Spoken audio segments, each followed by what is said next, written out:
औज़ुबिल्लाहिमिनश्शैतानिर्रजीम बिस्मिल्लाहिर्रहमानिर्रहीम। नाज़रीन अस्सलाम वालेकुम वरहमतुल्लाहि वबरकातुहू। नाज़रीन, आज का हमारा टॉपिक है मौत के बाद। ये घूमने फिरने वाली दुनिया में इंसान इस तरीके से मगन हो जाता है कि उसे पता ही नहीं चलता कि उसे दुनिया में किस लिए भेजा गया है।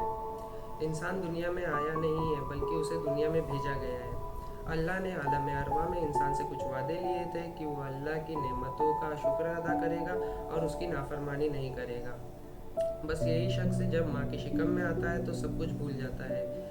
हमारे रसूल खुदा सल्लल्लाहु अलैहि वसल्लम फरमाते हैं कि कुछ इंसान के जिस्म से रूह इस तरीके से निकलती है जैसे फूल में से खुशबू निकल गई हो, और कुछ के साथ तो ऐसा होता है कि रेशमी कपड़े को कांटेदार चीज़ में फंसा कर खींचा जा रहा हो। ये उन्हीं लोगों के साथ होता है जो कदम कदम पर इंसानों को तकलीफ़ पहुँचाते हैं और खुदा की नाफरमानी करते हैं। बस यही शख्स जब कब्र में जाता है तो एक ही चीज़ बार बार कहता है कि मुझे एक और मौका दे दो ताकि मैं आलम अरवा में अल्लाह से जो वादे किया था उसे पूरा कर सकूं। आइए हजरात, मैं आपको बताता चलूं कि मौत के बाद हमें किन किन मंजिलों से गुजरना पड़ेगा। बरज़ख, हर इंसान को बरज़ख से गुजरना होगा। बरज़ख यानी क़यामत तक की मुद्दत को बरज़ख कहते हैं। हर इंसान को इस पर से गुजरना होगा। जिसका अमाल मजबूत होगा वो इस पर आराम से गुजर जाएगा, मगर जिसका अमाल कमज़ोर होगा और वो परेशानी में रहेगा। उसके बाद कब्र में सवाल और जवाब।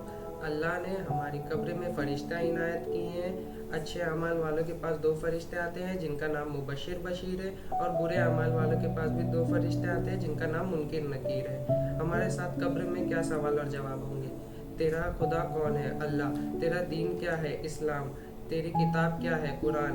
तेरा रसूल कौन है? हज़रत मोहम्मद मुस्तफ़ा सल्लल्लाहु अलैहि वसल्लम। तेरा किबला क्या है? काबा। तेरा इमाम कौन है? हज़रत इमाम अली अलैहिस्सलाम और उनके बाद 11 इमाम। अब आता है हिसाब। अल्लाह हमारी ज़िंदगी में दो फरिश्ते इनायत किए हैं। एक अच्छे अमाल लिखता है और एक बुरे अमाल।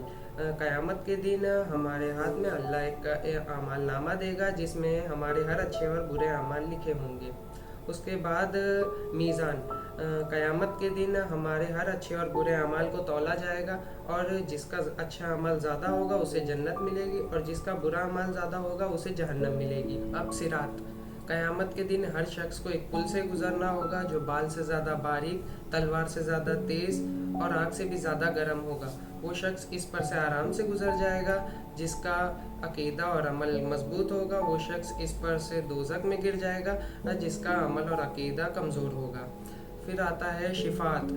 हमारे नबी और उनकी बेटी हज़रत फ़ातिमा ज़हरा सलामुल्लाह अलैहा और हमारे 12 इमाम हमारी मग़फ़िरत के लिए दुआ करेंगे और अल्लाह उनकी मग़फ़िरत को कबूल करेगा। नाज़रीन, यही सारे स्टेप थे जिन पर से हमें गुज़रना होगा क़यामत के दिन। लिहाजा हमें चाहिए कि हम अपना अकीदा और अमल मजबूत करें ताकि हम जन्नत के हकदार बने। नाज़रीन, अस्सलामु अलैकुम वरहमतुल्लाहि वबरकातुहू।